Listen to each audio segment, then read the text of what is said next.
lấy bao ai vô mà mở như là vô kẹp con đó là sẽ ăn con sụt.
Thế ở đây đã mà mới đang hơn mình.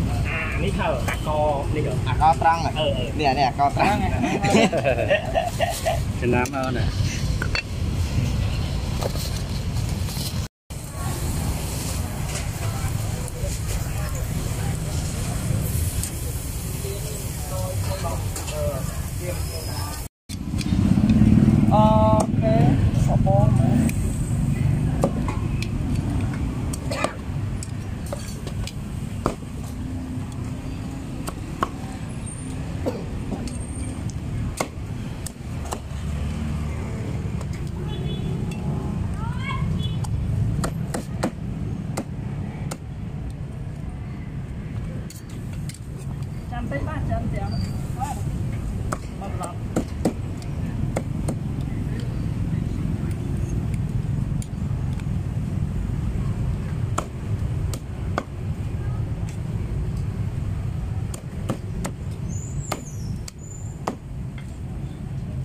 Đó nè, mối nát hết mình.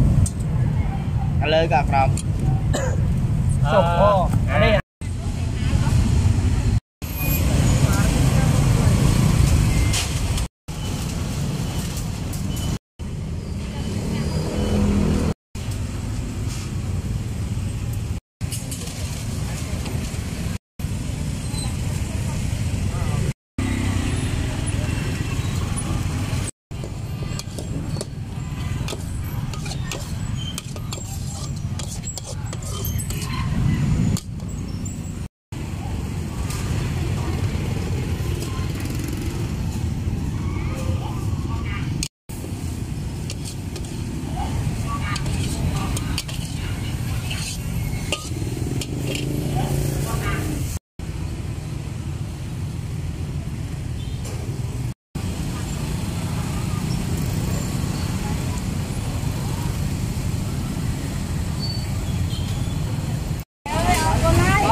Còn nghe mấy cái bố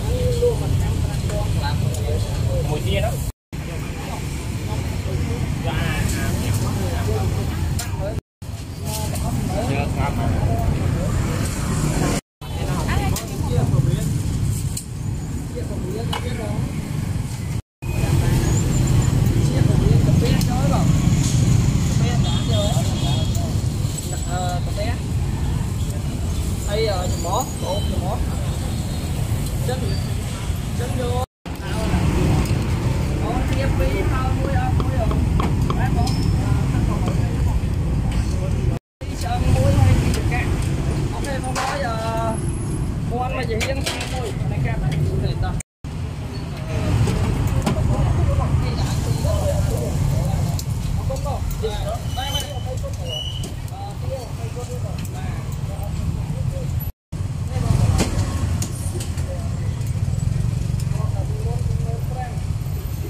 đấy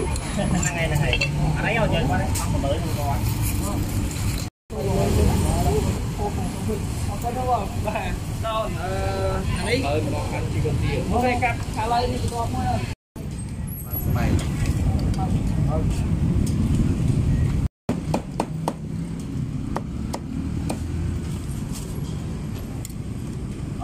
nó thả lấy bọn anh xoắn với em thả là một không qua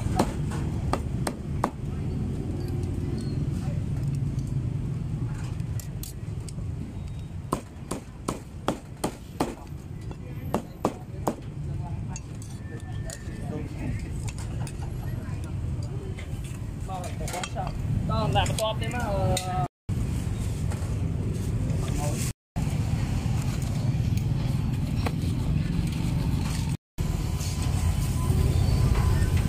ta bay cho ma này là muối rồi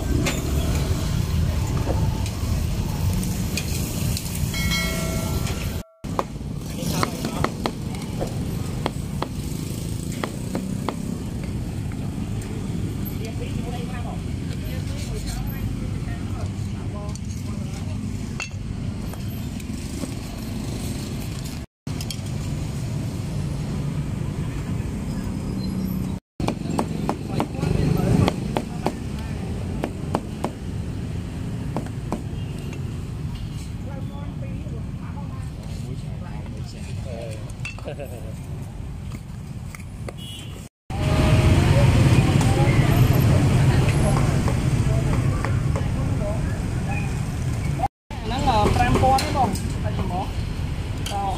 má đấy không má đây này cắt lấy bóng thôi lấy bóng đây đã hết ngon một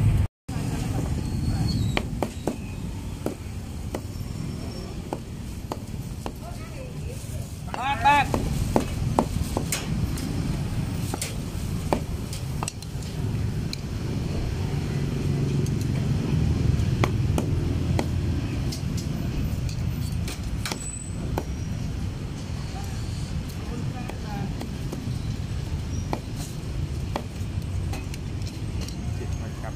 lâu nôm lột chị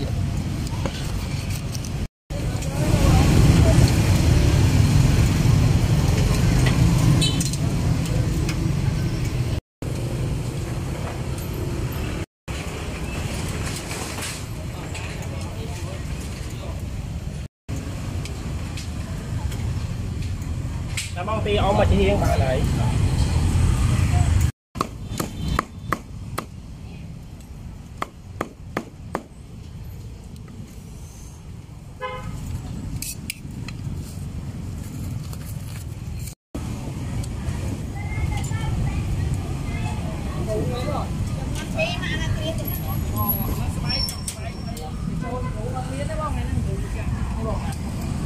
cái gì nãy nó bông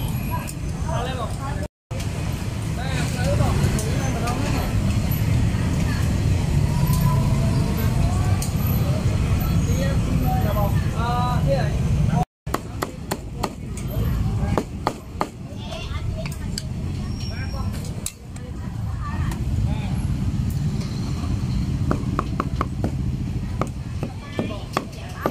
đã upload được chiều này ăn chiều lâu thì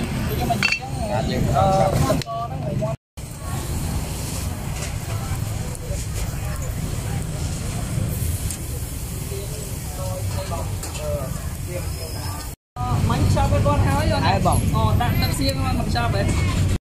không đặt lấy luôn đặt xiên con thôi họ cho nó mà đặt ăn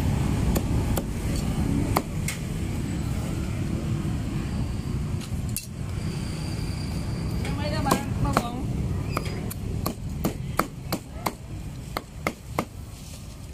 đó là co bay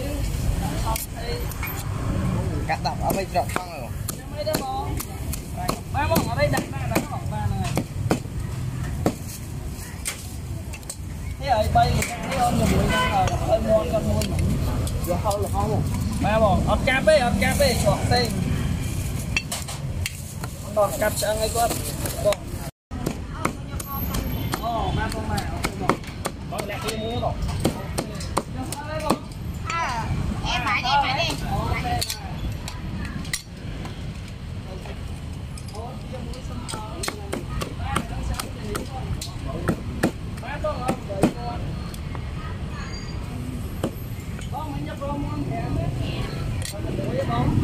ba ba không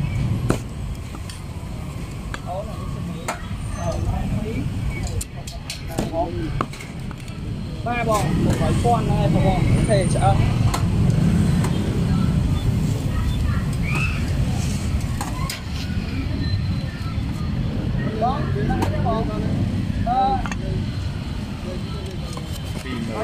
vậy đi mơ nào lấy bông ai cho mà mới là vô kẹp con đó người sẽ ăn con sụt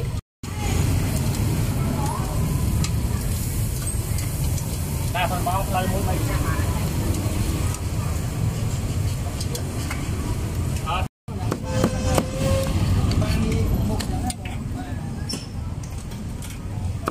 lấy bông mà mới thì mình sẽ ăn con nó cắt này bỏ cắt chia pi rồi ba đi một đây mẹ bóng và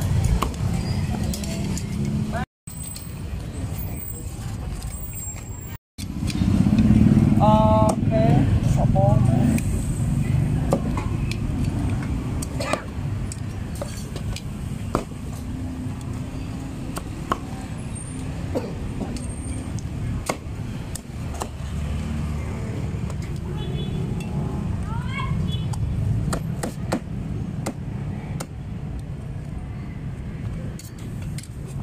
tới ba chân thì nó quá mất lắm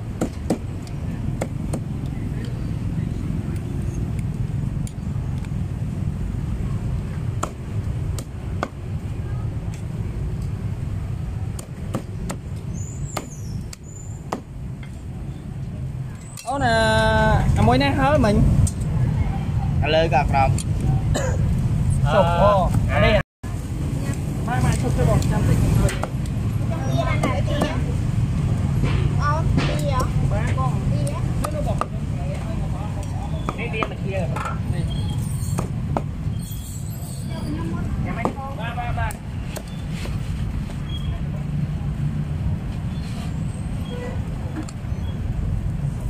sao ngọt cam đấy nè bọn ba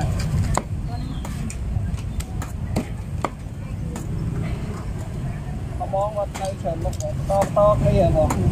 nhà mà muốn đại con thôn nữa bọn hai cái bóng phần bóng đó ở đây để cắt đẹp lại nói chia không ăn mình cái này nè chia mới bằng mới bán miên 7 con miên mới bằng con được rồi ok tia mùi nó còn cam cái rồi là khỏi nhé cho ăn nó xe nhá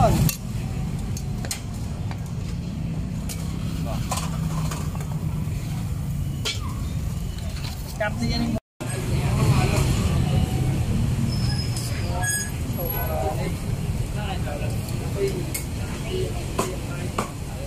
sắp tia này vậy